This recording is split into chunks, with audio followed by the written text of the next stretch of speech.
इलाके की हालात और परिस्थितियों को लेकर आप गंभीरता से एक जाजम पर बैठकर ये तय करने का काम कर रहे हैं कि हमारी जो स्थिति है, हमारे जो हालात है, इस पर हम तमाम लोगों को बैठकर गंभीरता से चर्चा और विचार विमर्श करने की जरूरत है। तो आप सबने, उलमा हजरात ने इसकी पहल की, मैं सबसे पहले मुबारकबाद देता हूँ और इलाके के तमाम जिम्मेदार लोगों से मैं चाहता हूँ उन हजरात की हौसला अफजाई एक बार तालियों के साथ करें कि उन्होंने इस बेहतरीन पहल का शुरुआत की।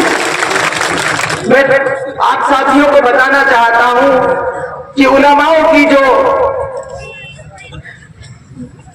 कोशिशें रही हैं इस मुल्क के लिए, मैं केवल इस कौम के मुतालिक नहीं कहूंगा, मैं इस मुल्क के मुतालिक एक बात कहूंगा कि उलमाओं को जब जब भी इस मुल्क को जरूरत पड़ी, जब जब भी उलमाओं ने, आप इतिहास उठाकर देख लो, जब जब भी इस मुल्क को जरूरत पड़ी है, उलमाओं ने आगे अगली लाइन में आकर, अगली पंक्ति में आकर कुर्बानियां दी हैं इस इलाके को और इस मुल्क को बचाने के लिए। इसके वो मुबारकबाद के मुस्तहिक हैं। और जब जब भी जरूरत पड़ी, चाहे मेवात इलाके की जरूरत हो, चाहे मुल्क के ताल्लुक से कोई बात हो, जब जब भी उन्हें जरूरत महसूस हुई कि हमें इस तरह का फैसले लेने की जरूरत है, हमें एक दिशा समाज को दिखाने की जरूरत है, तो आपने पहल की और इस इलाके को और इस मुल्क को दिशा दिखाने का आपने काम किया। हमारा इतिहास इस बात की गवाही देता है कि जब मुल्क अंग्रेजों का गुलाम हुआ करता था तो इलाके के, इस मुल्क के उलमाओं ने लाखों की तादाद में कुर्बानियां देकर इस मुल्क को बचाने का काम किया। ये उलमाओं की कुर्बानियां हैं जो इस मुल्क के एक एक चप्पे चप्पे पर मौजूद है। और आज फिर मेवात इलाके को जब सबसे ज्यादा जरूरत है तो आज इन्हीं लोगों ने फिर पहल की। मैं इसलिए कहता हूं कि इनका की जो कोशिशें हैं, इनका जो मान सम्मान मर्तबा है जो समाज में, इसलिए आपसे लोग, आपकी मकबूलियत है, इसलिए आपसे लोग मोहब्बत करते हैं कि आप वो लोग हैं जो सच्चे दिल से, सच्चे मन से जब जब जरूरत होती है तो पहली पंक्ति में खड़े हो जाते हैं आकर इस इलाके को बचाने की लड़ाई हम लड़ेंगे। और मैं आप सबसे एक वादा दे रहा हूं आपको, ये सच्चाई की बात है कि सिर्फ और सिर्फ उलमा हजरात की सरपरस्ती में ये लड़ाई लड़ी जा सकती है, किसी राजनीतिक व्यक्ति की सरपरस्ती में ये संभव नहीं है। हम सब कोशिश करते हैं, राजनीति से जुड़े लोग हैं, कोई राजनीतिक बात नहीं कर रहा, ये सच्चाई है। आपकी सरपरस्ती में ये काम संभव है और हम सब मिलकर यहाँ से जब जाएं तो अहद लेकर जाएं कि जो भी फैसला यहाँ से होगा पूरी ताकत के साथ हम सब मिलकर उसको अंजाम तक पहुंचाने का काम करेंगे। मैं चंद बात सिर्फ ये कहना चाहता हूँ, समाज सुधार की सबसे बुनियादी बात यह है कि इसकी जरूरत क्यों पड़ी, हम इस हालात में पहुंचे क्यों।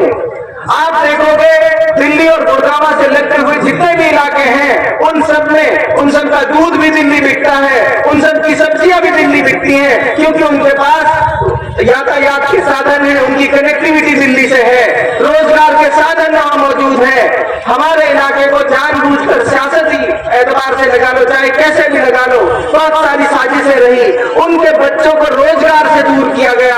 जब एक आदमी के पास रोजगार नहीं होगा तो वो रोजगार नहीं होगा, तो ये किसी एक कौम की बात नहीं कर रहा, तमाम कौमों की बात कर रहा हूं जिनके पास रोजगार नहीं है, कमाई का कोई संसाधन नहीं है, वो क्राइम की तरफ जाते हैं, वो कानून की परवाह नहीं करते। फिर इसीलिए यही हालात हमारे साथ हुए हैं कि हमको साजिशन, हमारे नौजवानों को इस अंधकार की तरफ धकेला गया है और उस साजिश को समझने की जरूरत है। हम और आप सब मिलकर इन साजिशों को नाकाम करने की कोशिश करेंगे।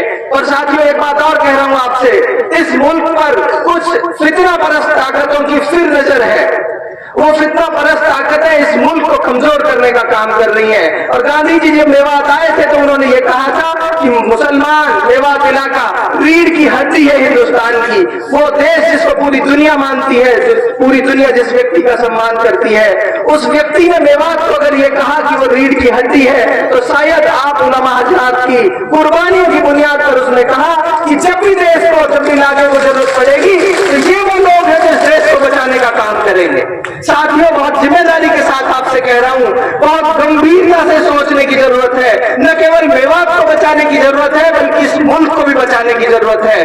मेवात वो इलाका है जो पूरी दुनिया में इसलिए जाना जाता है कि यहाँ सभी धर्म मजहब के लोग मोहब्बत से रहते आए हैं और मोहब्बत से रहते रहेंगे। मैं चंद बात अपनी खत्म कर रहा हूं। जैसा मंत्री जी ने कहा और तमाम पहले के स्पीकर्स ने कहा कि शिक्षा के माध्यम से तब्दीली आ सकती है समाज में। मैं आपसे हाथ जोड़कर कह रहा हूं कि तमाम और चीजें साथ साथ चलेंगी। आप अपने बच्चों को पढ़ाने का काम करिए, आप अपने बच्चों के साथ साथ अपने पड़ोसी के, अपने गांव के, उन तमाम बातों पे चर्चाएं शुरू करिए। हमारे समाज में बहुत अफसोस के साथ कह रहा हूं, तमाम चर्चाएं तो है कि उसके बेटे ने उसके बेटे का ब्याह पीट दिया, फला के बेटे ने फला की से बड़ी गाड़ी ले ली, लेकिन इस बात की चर्चा नहीं है कि मेरा बेटा कहां पढ़ रहा है, उसका बेटा कहां पढ़ रहा है। जिस बात की चर्चा समाज में होती है उस तरह भी समाज का जहन बनने लग जाता है। आप हजरात से हाथ जोड़ के गुजारिश कर रहा हूं, समाज में चर्चाएं शुरू करिए, समाज में बातचीत शुरू करिए कि शिक्षा के माध्यम से तब्दीली आ सकती है। अल्लाह के नबी ने भी कहा कि शिक्षा के लिए चीन तक भी जाना पड़े।